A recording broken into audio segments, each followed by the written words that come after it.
Scam డబ్బు ఎటుపోయింది? Money laundering జరిగిందా? Assembly ఎన్నికల్లో ఖర్చు పెట్టారా? 1000 కోట్ల గోల్మాల్పై వివిధ కోణాల్లో దర్యాప్తు చేస్తున్న ఈడీ ఈ స్కామ్లో రాజకీయ నేత ప్రమేయం ఉన్నట్లు అనుమానాలు. కీలకంగా మారిన 200 మ్యూల్ అకౌంట్లు, బెట్టింగ్ యాప్స్ లింకులు, ఒక్కో అకౌంట్లో 5 కోట్లు జమ, అవి ఎక్కడికి వెళ్ళాయనే దానిపై దృష్టి.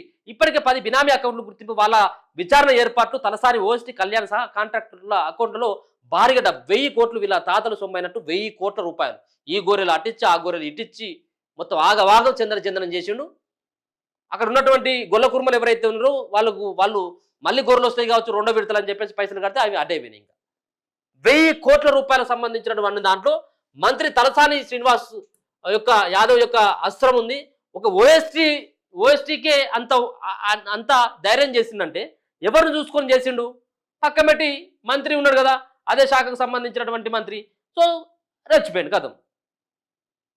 ఇంకో గొర్రెల పంపిణీ స్కామ్లో ఈడీ దర్యాప్తు ముమ్మరం చేసింది. ఇందులో సైబర్ నేరాల తరహాలో మ్యూన్ అకౌంట్ల ద్వారా కొట్టేసిన 1000 కోట్లు ఎక్కడికి వెళ్ళాయనే కోణంలో విచారణ చేస్తున్నది.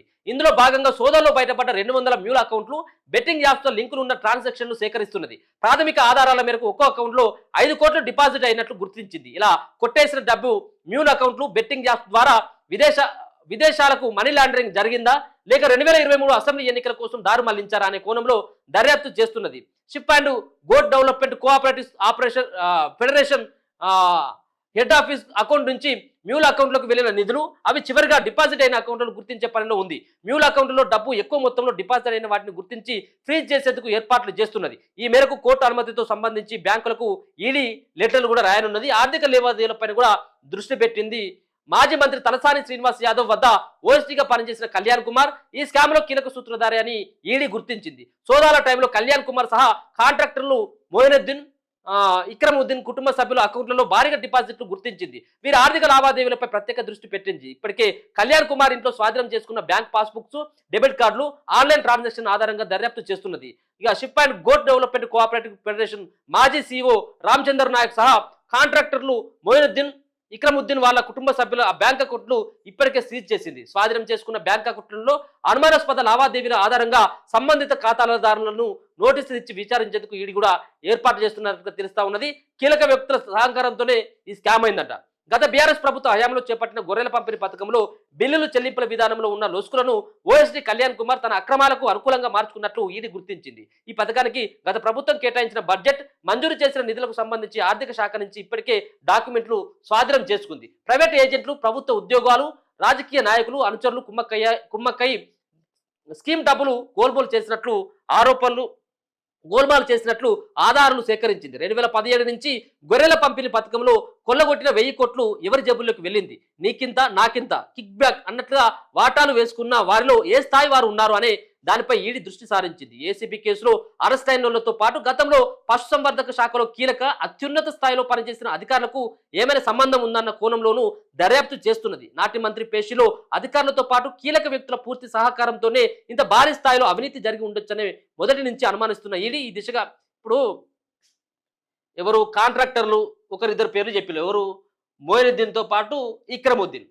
వీళ్ళు ఇద్దరితో పాటు ఇక్కడ తలసాని శ్రీనివాస్ యాదవ్ దగ్గర ఓఎస్టీగా పనిచేసినటువంటి కళ్యాణ్ కుమార్ ఎవరైతే ఉన్నారో కళ్యాణ్ కుమార్, వీళ్ళందరినీ తీసుకొస్తా ఉన్నారు. కానీ దీనికి వెనుక ఉన్నటువంటి వ్యక్తులు ఎవరు నిజంగా ఇప్పుడు ఆ సంబంధించినటువంటి ఆ శాఖకి మంత్రి అయినటువంటి తలసాని శ్రీనివాస్ యాదవ్ యొక్క పేరు ఎక్కడ కనబడతా ఉన్నది అంటే ఆయన రక్షించేటువంటి పని ఎవరు చేస్తా ఉన్నారు?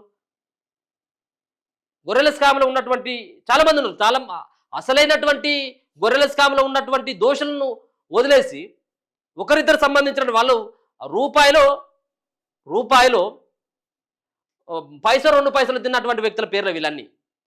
ఎక్కువ మొత్తంలో ఈ 1000 కోట్ల రూపాయలలో 900 కోట్ల రూపాయలను తిన్నటువంటి అసలు దొంగలను పక్కన పెడతా ఉన్నారు.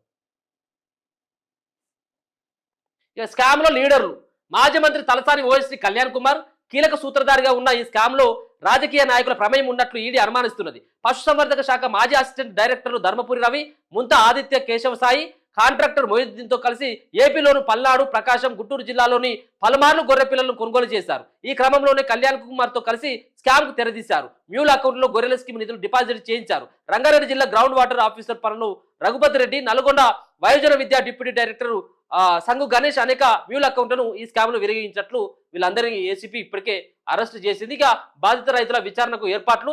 గొర్రెలను సప్లై చేసిన ఏపీలోని పల్నాడు, ప్రకాశం, గుంటూరు జిల్లాకు చెందిన 18 మంది రైతుల స్టేట్మెంట్లను ఏసీపీ ఇప్పటికే రికార్డు చేసింది. ఈ క్రమంలో వాళ్ళని విచారించేందుకు ఈడీ ఏర్పాట్లు చేస్తున్నది.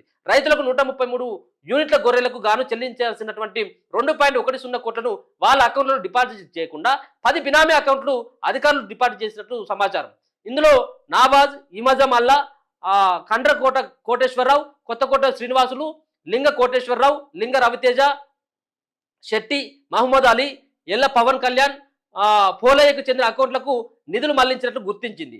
2 కోట్లతో పాటు వీళ్ళ అకౌంట్ల ద్వారా ఇంకెంత సొమ్ము ఎవరెవరి అకౌంట్లకు ఎంత మొత్తంలో బదిలీ అయిందనే కోణంలో దర్యాప్తు చేస్తున్నది. వాళ్ళను విచారించేందుకు ఏర్పాట్లు చేస్తున్నది. బినామీ మ్యూల్ అకౌంట్లలో జమైన మొత్తం డబ్బు విత్డ్రా చేయడంతో పాటు స్థాయిని బట్టి వాటాలు పంచుకున్నట్లు ఇప్పటికే ఏసీపీ గుర్తించింది. ఈ క్రమంలో ఈడీ మనీ లాండరింగ్ కోణంలో వివరాలు కూడా రాబడతారు. సో దొంగలు గొర్రెలు పంచుకున్నట్టుగా ఉన్నది. దొంగలు గొర్రెలు పంచుకున్నట్టుగా మొత్తం గొర్రెల స్కామ్లో వేల కోట్ల రూపాయలు కుంభకోణం చేసి నీకింత నాకింత అన్నటువంటి తీరుగా పంచుకున్నట్టుగా ఇప్పటికే ఏసీబీ గుర్తించింది. ఏసీబీ ఇప్పుడు గొర్రెల స్కామ్ ఇది ఒక కొలిక్కి వచ్చింది. ఫోన్ ట్యాపింగ్ ఇది చివరి దశలో ఉన్నది. ఇప్పుడు కాళేశ్వరం కమిషన్ది ఆల్రెడీ రిపోర్ట్ వచ్చి ఉన్నది. మరో పక్కన కేటీఆర్ ఎదుర్కొంటున్నటువంటి ఫార్ములా రేస్ది అది ఆల్రెడీ విచారణ జరుగుతూ ఉన్నది. సో ఈ ఇప్పటి వరకు కాంగ్రెస్ పార్టీ అధికారంలోకి వచ్చిన తర్వాత 2 సంవత్సరాల లోపు ఇవన్నీ ఓ చివరి దశలో ఉన్నాయి. ఈ అన్నిట్లలో గత సర్కారులో ఉన్నటువంటి వాళ్ళందరూ కూడా ఇరుక్కపోయేటువంటి ఇవన్నీ కావాలని ఇరికిచ్చేది కాదు. 1000 కోట్లు 100 కోట్లు కావు సుమా, 1000 కోట్ల రూపాయలకు సంబంధించినటువంటి అవకతవకలు పాల్పడ్డటువంటి దొంగల యొక్క చరిత్ర అంతా ఇప్పుడు ప్రభుత్వం దగ్గర ఇప్పుడు వచ్చి ఉన్నది. దీంట్లో అసలైనటువంటి వాళ్ళు దొంగలు ఎవరనేది ప్రభుత్వం ఆల్రెడీ తెలుసు. మరి వాళ్ళని ఏ విధంగా శిక్షిస్తుంది, ఏ విధంగా రక్షిస్తుంది అనేది చూడాలి. ఇప్పుడు అదే ఉన్నది.